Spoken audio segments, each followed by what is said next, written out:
الحمد لله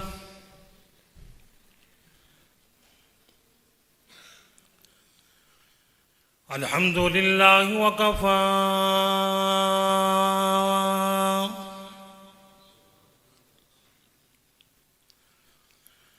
والصلاة والسلام على سيد الرسل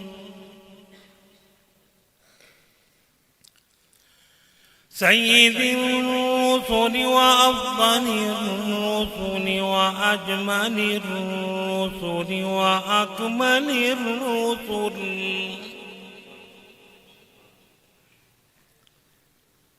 وهذه السبل وخاتم الأنبياء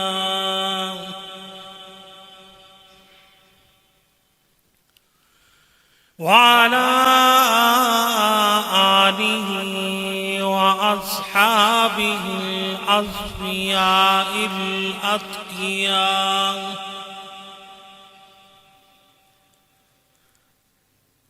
وعلى من تبعهم إلى يوم الجزاء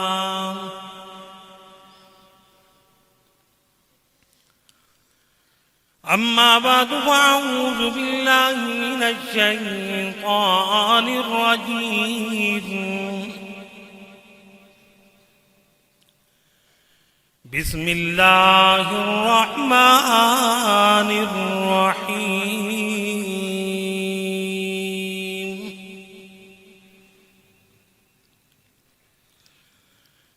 ألف لام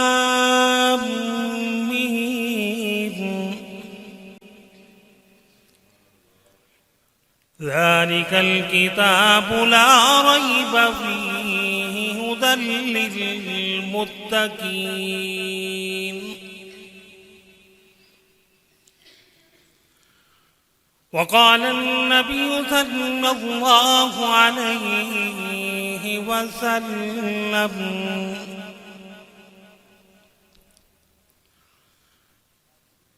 خيركم من تعلم القرآن وعلمه وقال النبي صلى الله عليه وسلم إنما الأعمال بالنيات وقال النبي صلى الله عليه وسلم في مقام آخر نية المؤمن خير من عمله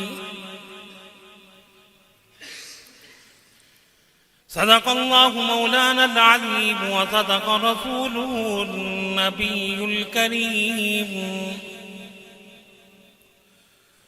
ونحن على ذلك لمن الشاهدين والشاكرين والحمد لله رب العالمين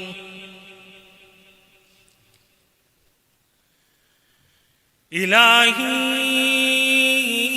تو ہمیں عامل قرآن کر دے آمین کہیے الہی ہمیں عامل قرآن کر دے مسلمان کو نئے سے مسلمان کر دے وہ پیغمبر جسے سرتاج رسول کہتے ہیں اس کی امت کو ذرا تابع فرما کر دے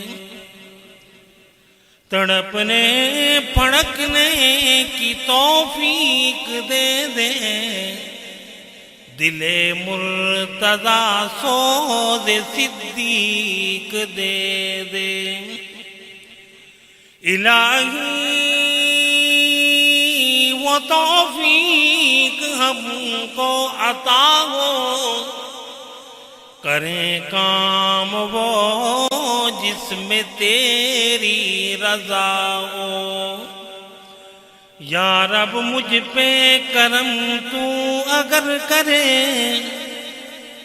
وہ بات دے زباں پہ جو دل پہ اثر کرے.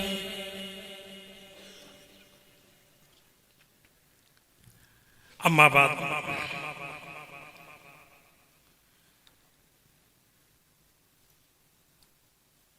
رونق محفل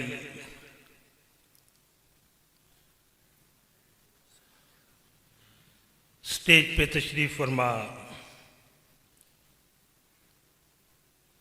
علماء کرام،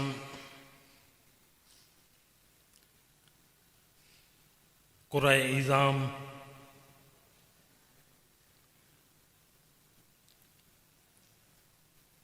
اور میرے سامنے بیٹھے ہوئے قرآن کی نسبت سے جن کے ساتھ تعلق ہے، طلباء اور ایسے علماء اور قراء جو آج اس مادر علمی کے ساتھ تعلق کو نبھاتے ہوئے آج یہاں موجود ہیں، سب سے پہلے اللہ کے حضور دعا فرما لیں کہ اللہ میری آپ کی اس حاضری کو جو خالصتاً اپنے قرآن کی نسبت سے ہے، اللہ شرف قبولیت عطا فرما دے.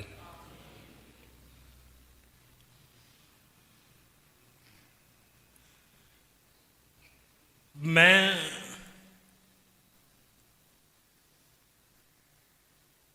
حقیقت کے اظہار کے طور پہ یہ کہنا چاہتا ہوں کہ یہاں بیان سے زیادہ مجھے جس چیز کا اشتیاق ہے کہ میں اپنے وہ پرانے طالب علم جن کی خدمت کا اللہ جل شانہ نے مجھے کبھی موقع عنایت فرمایا تھا، ان سے یہاں ملاقات بھی ہو جاتی ہے،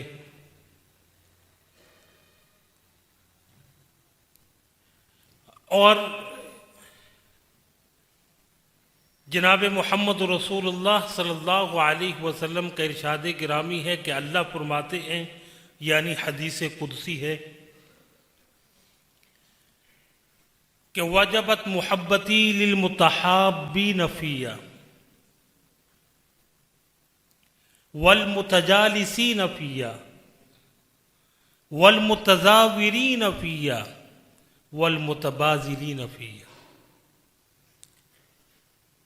کہ میری محبت واجب ہے میری خاطر آپس میں محبت رکھنے والوں کے لیے، میری خاطر ایک دوسرے کی ملاقات کے لیے، ملاقات کرنے والوں کے لیے، مل بیٹھنے والوں کے لیے، اور میری خاطر ایک دوسرے پہ خرچ کرنے والوں کے لیے.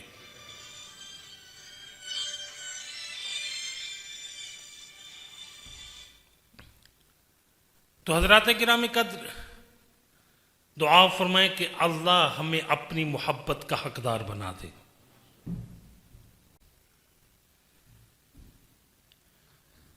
مجھے انتہائی اختصار کے ساتھ جس موضوع پہ آپ سے ہم کلام ہونا ہے،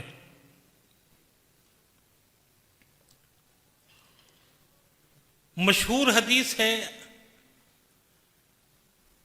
علماء کرام تشریف فرما ہیں کہ ان احادیث میں سے جو عوام الناس کی زبانوں پہ بھی عام طور پہ جاری ہے کہ انما الاعمال بالنیات، اعمال کا دار و مدار نیتوں پر ہے.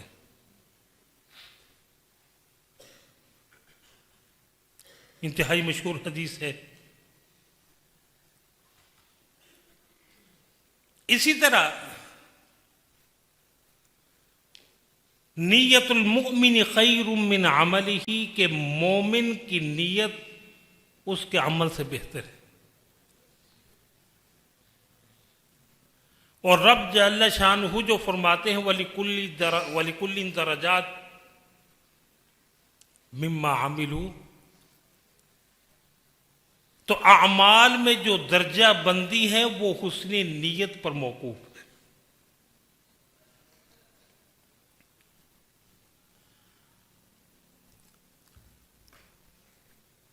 آپ میں سے اکثریت اس وقت یا قرآن کی طالب ہے یا قرآن کی معلم ہے۔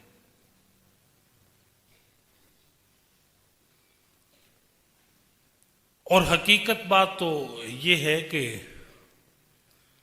اگر ان دونوں حیثیتوں سے ہٹ بھی جائیں تو میں اکثر ایک حدیث پڑھا کرتا ہوں کہ میرے پیغمبر نے فرمایا کہ کن عالمن او متعلمن او مستمعن او محبا، کہ قرآن کے عالم بن جاؤ یا متعلم بن جاؤ یا سننے والے بن جاؤ، اور اگر یہ بھی نہیں تو کم از کم محبت کرنے والے تو بن جاؤ۔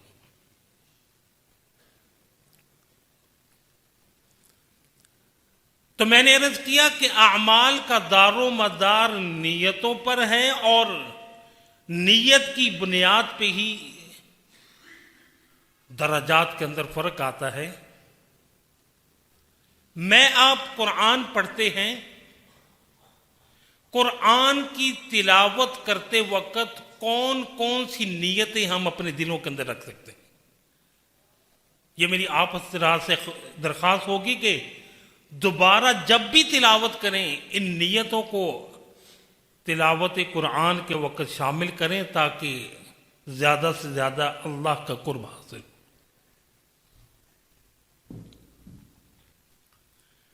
حضرات کرام قدر، ایک نیت تو یہ کریں کہ قرآن کے ذریعے اللہ ہمیں ہدایت عطا فرماتے ہیں۔ الف لام میم ذالک الکتاب لا ریب فیہ ھدی للمتقین، قرآن کی ابتدا ہی اسی سے ہے کہ قرآن متقی حضرات کے لیے ہدایت ہے۔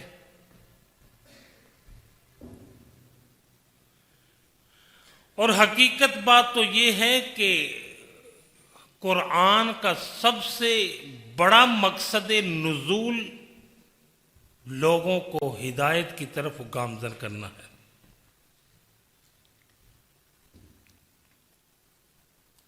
تو پہلی نیت آپ نے یہ کرنی ہے کہ قرآن ہم تلاوت جب کریں گے تو اللہ اس کی وجہ سے ہمیں ہدایت عطا فرمائیں گے۔ اور علماء کرام کے سامنے بولنا حقیقت بات ہے بڑا مشکل امر ہوتا ہے۔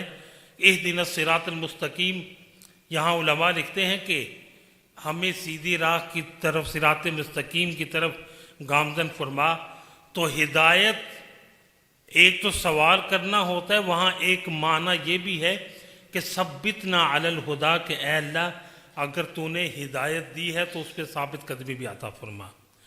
تو یہ اس نیت کے ساتھ تلاوت کرنی ہے کہ اللہ ہمیں ہدایت عطا فرمائے، اور اگر ہدایت دی ہے تو اس پہ ثابت قدمی عطا فرمائے، اس لیے کہ اس پہ ثابت قدمی اتنی ضروری ہے کہ ربنا لا تزغ قلوبنا بعد اذ ہدیتنا، قرآن نے جو مانگنے کے سلیقے بتلائے ہیں ان دعاؤں میں سے ایک دعا یہ بھی ہے کہ اے اللہ راہ ہدایت عطا فرمانے کے بعد ہمارے دلوں کو موڑ نہ دینا۔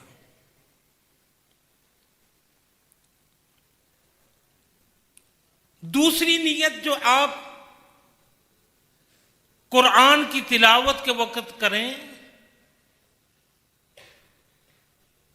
کہ جب آپ قرآن کی تلاوت کریں گے تو اللہ کی رحمت نازل ہوگی۔ اذا قرئ القرآن فاستمعوا له وانصتوا لعلکم ترحمون۔ علماء لکھتے ہیں کہ اللہ کی رحمت کا مقناطیس ہے قرآن۔ آپ کو یقین ہو کہ ہم قرآن تلاوت کر رہے ہیں، اللہ کی رحمت نازل ہو رہی ہے۔ میں 2-3 ماہ پہلے میرے دل کے اندر ایک شوق سا اٹھا، میں نے مدینہ منورہ میں ایک عالم ہیں ڈاکٹر شفاعت ربانی، ان کو دیگر کچھ بڑے علماء کو جن کے ساتھ میرا رابطہ تھا، تو میں نے کہا کہ انسان کی زندگی میں چند وظائف ایسے ہوتے ہیں جن کے بہت اثرات ہوتے ہیں، انسان کو محسوس ہوتا ہے کہ اس وظیفے کی وجہ سے میرے اندر تبدیلی آئی۔ تو میں نے بعض سے پوچھا کہ کوئی ایسا عمل، کوئی ایسا وظیفہ جو مختصر ہو، جامع ہو، اور لقد خلقنا الانسان فی کبد، ہر انسان کسی نہ کسی حوالے سے مشقت میں ہے، تکلیف میں ہے، پریشانی میں ہے، انداز مختلف ہیں۔ تو جب ان سے میں نے یہی بات کی کہ میں نے کہا کہ حضرت آپ مدینہ منورہ میں ہیں اور یہاں ایک بہت بڑا جو آپ کو موقع حاصل ہے کہ دنیا بھر سے اللہ والے یہاں آتے ہیں اور یقیناً آپ کی ملاقات ہوتی ہوگی، کوئی ایسا خصوصی عمل مجھے عنایت فرمائیں۔ اب وہ عمل انہوں نے مجھے بتلایا، آپ کو بھی بتلا رہا ہوں۔ انہوں نے کہا کہ ڈاکٹر صاحب بات یہ ہے کہ میرے پاس کوئی خاص عمل نہیں، ہاں ایک چیز ضرور ہے کہ حضور صلی اللہ علیہ وسلم کا فرمان ہے کہ جس نے مجھ پہ 1 مرتبہ درود بھیجا، اللہ اس کے اوپر 10 رحمتیں نازل فرمائیں گے۔ وہ فرماتے ہیں کہ میں حرم آنے لگتا ہوں، واپس جانے لگتا ہوں، کسی محفل میں جاتا ہوں، جب بھی مجھے یاد آتا ہے میں یہ سوچ کے کہ 1 دفعہ درود پڑھنے سے 10 رحمتیں نازل ہوتی ہیں، اور اگر 1 رحمت بھی اللہ کے رحمت کے ہم حقدار بن گئے تو ہمارا بیڑا پار ہو جائے گا۔ میں یہی سوچ کے ہر وقت جتنا زیادہ موقع ملے، آتے جاتے، اٹھتے بیٹھتے، سفر میں درود پڑھتا رہتا ہوں۔ آپ کو یقین ہو کہ قرآن کہہ رہا ہے لعلکم ترحمون۔ اسی طرح حضور نے فرمایا کہ جب لوگ ایک جگہ پہ جمع ہوتے ہیں، یتلون، وہ اللہ کی کتاب کی تلاوت کرتے ہیں، ویتدارسون، اس کی درس و تدریس کرتے ہیں، تو وہاں کیا ہے؟ غشیتہم الرحمہ، ان کو اللہ کی رحمت ڈھانپ لیتی ہے، اور اللہ ان لوگوں کا جو قرآن کی تلاوت کر رہے ہیں، ذکرہم فی من عندہ، جو اللہ کے پاس یعنی فرشتے ہیں، اللہ ان کا تذکرہ ان کے ساتھ کرتے ہیں۔ تو اللہ کی رحمت کے حقدار بھی بنتے ہیں، اور قرآن کی وجہ سے آپ کو یہ مقام حاصل ہو جاتا ہے کہ اللہ آپ کا تذکرہ فرما رہے ہیں۔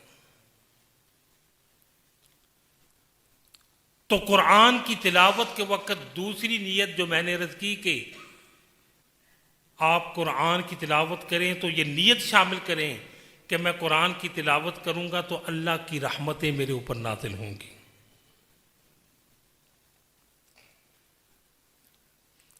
پھر قرآن کی تلاوت کرتے وقت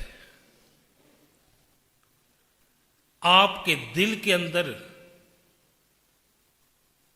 نیت ہو کہ اللہ قرآن کی وجہ سے مجھے شفا عطا فرمائیں گے، ہمارے بیماروں کو شفا عطا فرمائیں گے، اس لیے کہ اللہ جل شانہ نے وَنُنَزِّلُ مِنَ الْقُرْآنِ مَا هُوَ شِفَاء، بلکہ علماء کرام نے لکھا ہے، اکابرین دیوبند نے بھی لکھا ہے کہ قرآن مجید میں 6 آیات شفا ہیں جن میں شفا کا لفظ آتا ہے۔ ان کی تلاوت کرنا، مریض کے اوپر دم کرنا، پانی کے اوپر دم کر کے پینا یہ ایک مجرب عمل بھی ہے. تو اللہ جل شانہ نے قرآن مجید کو بھی فرمایا کہ شفا ہے. اور ابن قیم رحمۃ اللہ علیہ نے لکھا، وہ فرماتے ہیں کہ ان قوم اتخذوا ھذا القرآن مہجورا، کہ اللہ شکوہ فرمائیں گے کہ میری قوم نے قرآن مجید کو چھوڑ دیا. تو وہ فرماتے ہیں کہ چھوڑنے کی کیا شکلیں ہیں. ایک حجر الاستماع والانصات الیہ، قرآن کو سننا، توجہ کے ساتھ سننا، اس کو ہم نے چھوڑ دیا. دوسرا حجر العمل بھی، ہم نے قرآن مجید کے اوپر عمل کو چھوڑ دیا. تیسرا، ہم نے قرآن کو اپنے فیصلوں میں حکم بنانا چھوڑ دیا، فیصلہ کرنے والا بنانا چھوڑ دیا. چوتھا یہ کہ ہم نے قرآن مجید کے اندر تدبر، غور و فکر کرنا چھوڑ دیا. اور پانچواں یہ ہے کہ ہم نے قرآن سے شفا کو حاصل کرنا چھوڑ دیا. قرآن جسمانی امراض کے لیے بھی شفا ہے، قرآن روحانی امراض کے لیے بھی شفا ہے. میرے پیغمبر علیہ الصلوۃ والسلام کی احادیث مبارکہ سے بیماری کے لیے آخری 3 قرؤں کی تلاوت بھی ثابت ہے. صحابہ کرام نے سورت فاتحہ کے ذریعے دم کر کے تلاوت کی، وہ بھی ثابت ہے. دیگر بھی آپ علماء کرام سے پوچھ سکتے.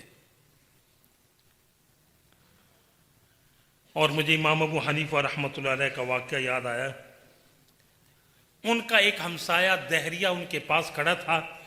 ایک شخص آیا اور اس نے کہا کہ حضرت میرے سر میں درد ہے. امام ابو حنیفہ رحمۃ اللہ علیہ نے اس کو دم کیا، اللہ تعالیٰ نے شفا دی. اصل بات تو حقیقت بات ہے، وہ ایک بڑا مشہور جملہ ہے کہ پیر کامل ہو نہ ہو، یقین کامل ہونا چاہیے. ہم یقین کے ساتھ دم کی طرف آتے ہی نہیں. جس وقت ڈاکٹر جواب دے دے پھر کہتے بس اب تو دم ضرور ہی ہے. میرے استاد محترم ڈاکٹر محمود رجا اردن کے تھے.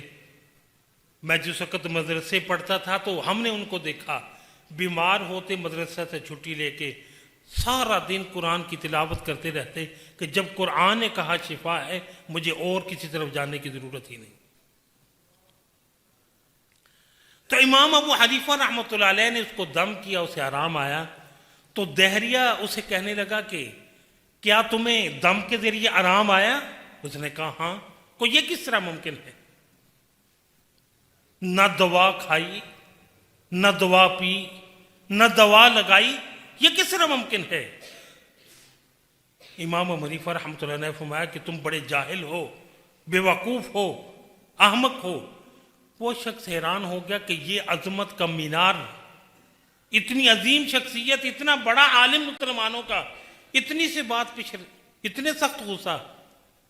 فوراً کہا کہ اوہو میں نے تو آپ کو پہچانا نہیں، آپ تو میرے ہمسائے ہیں، آپ بہت اچھے انسان ہیں. اس کا فوراً غصہ دور ہوا. کہنے لگا نعمان، ان کا نعمان ابن ثابت نام تھا، میں نے پہلے کوئی ایسی بات تو نہیں کی تھی کہ تمہیں اتنا غصہ آیا، لیکن فوراً تم نے تعریف بھی شروع کر دی.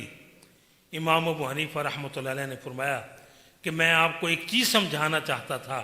میں نے سخت گفتگو کی، آپ کے مزاج کے اندر تبدیلی آئی، میں نے فوراً اپنے کلمات کو تبدیل کیا، آپ کی طبیعت بحال ہو گئی. میں مخلوق ہوں، اگر مخلوق کی کلام میں اتنا اثر ہے، خالق کی کلام میں کتنا اثر ہوگا. تو اس نیت سے بھی قرآن کی تلاوت کریں کہ اللہ جسمانی امراض سے بھی شفا عطا فرمائیں گے اور روحانی امراض سے بھی شفا عطا فرمائیں گے. پھر